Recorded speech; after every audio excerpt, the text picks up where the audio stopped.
Hole 1 is a short par 4 and is a relatively friendly start.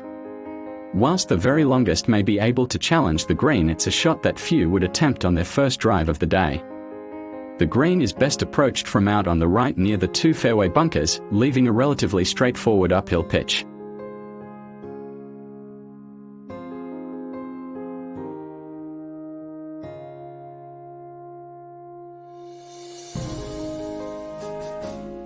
Hole 2 is like a number of holes at Lake Karrinyup which feature drives up and over a hill, and whilst the tee shot is somewhat blind, it opens up one of the great second shots on the property. The green is well bunkered left and right, but it's typically the uneven stance in the fairway which adds the most complexity to the approach, with shots typically played off a pronounced downslope.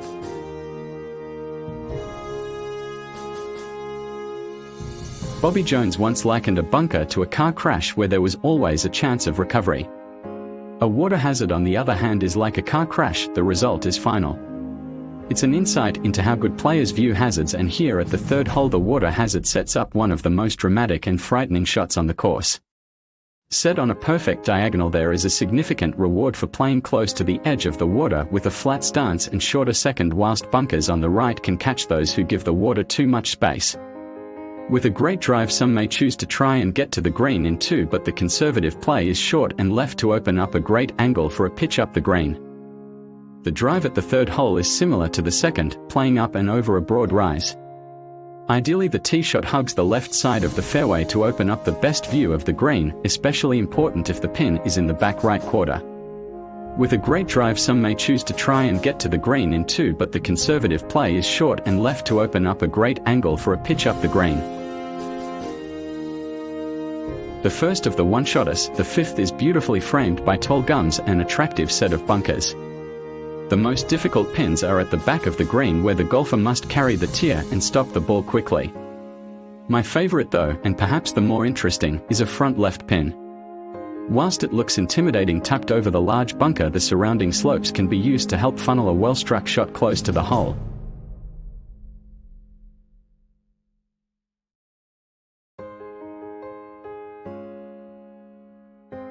The 6th hole is the strongest par 4 on the front 9. The tee shot plays uphill with a single bunker guarding the left side of the fairway and the preferred angle to the green.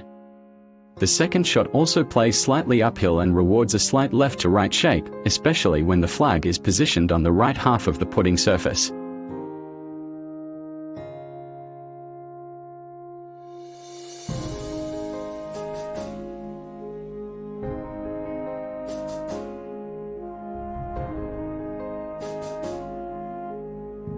The 7th hole is played from the highest part of the property. The tee shot is downhill, and the slight cross slope demands that the small bunker on the left must be negotiated to finish on the fairway. A series of bunkers in the approach adds interest, and a number of options from the safest play short of all the trouble through to trying to reach the green and playing between bunkers left and right. The final challenge is the steep slope off the front of the green, which makes for a difficult pitch when the flag is forward.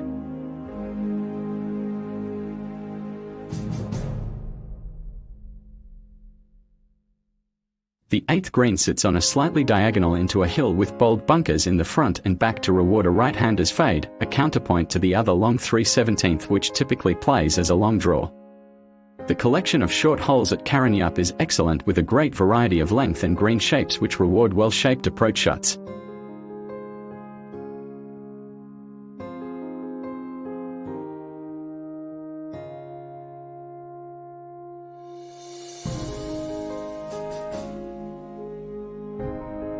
The 9th hole returns to the clubhouse and up the same steep hill played down from the first tee. Bunkers on the right of the tee shot guard the ideal approach and can be carried by the very longest. Whilst there is plenty of space to drive conservatively out to the left, 2 deep greenside bunkers must be negotiated from this angle.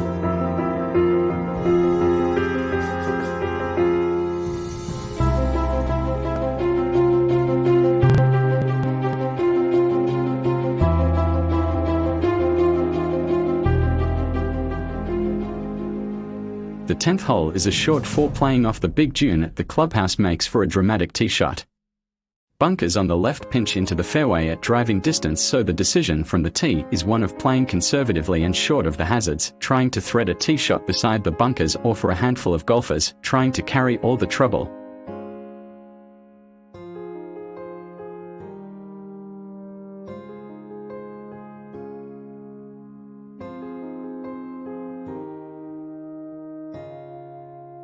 The 11th hole features a central bunker which aren't that common in Australia. The 12th at Kingston Heath is perhaps the best known, but the fairway is wide and so provides plenty of space to play either side of the sand.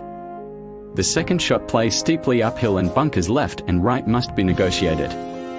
Depending on the pin position, the approach will sometimes be easier from the left, right pin, and other days the right, left pin.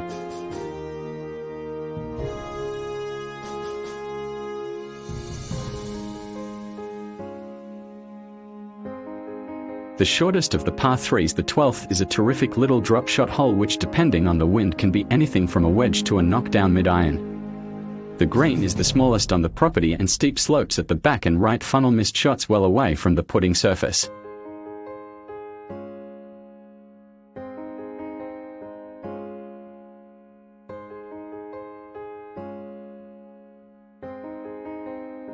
The tee shot at the 13th hole has similarities with the second, the sweeping right to left slope over the hill, rewarding those who can shape their drive in the same direction with a little extra roll. The green then sets up in the opposite direction, left to right, with the downhill lie an added complication.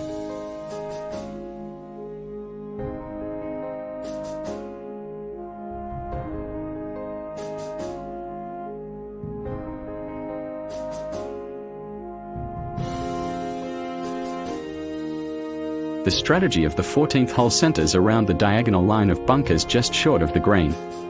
Some days players may choose to lay up, other times they can thread their tee shot up the left, out to the right, or perhaps even try and take on all the hazards in an attempt to hit the green. Like so many of the great short par 4s of the world, this hole creates a lot of indecision, with the position of the pin, the wind and the state of your game making the choice of club from the tee at times confusing.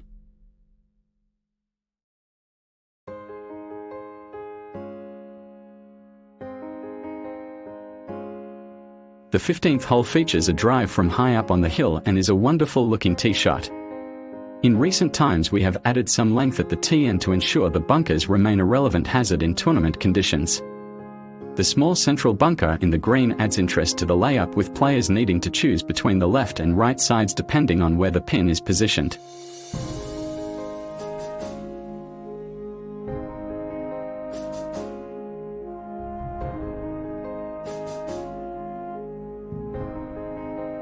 The 16th hole begins a strong finish, with this the longest par 4 on the back 9. Like a number of holes at Lake Karrinyup, there are no drive hazards here, so most the trouble is around the green.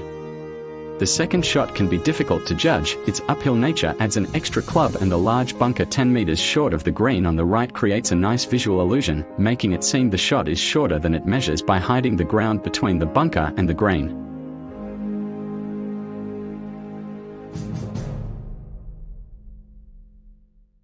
More often than not, the tee shot here at the 17th hole favors a draw shot with a long iron or wood for right-handers.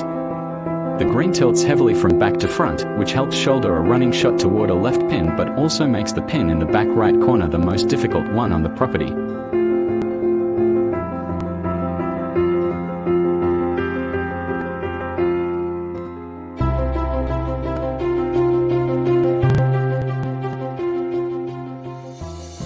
A final climb up the hill on the 18th hole reveals a wonderful view of the green and makes for one of the best looking approach shots on the course, and perhaps one of the best in tournament golf in Australia.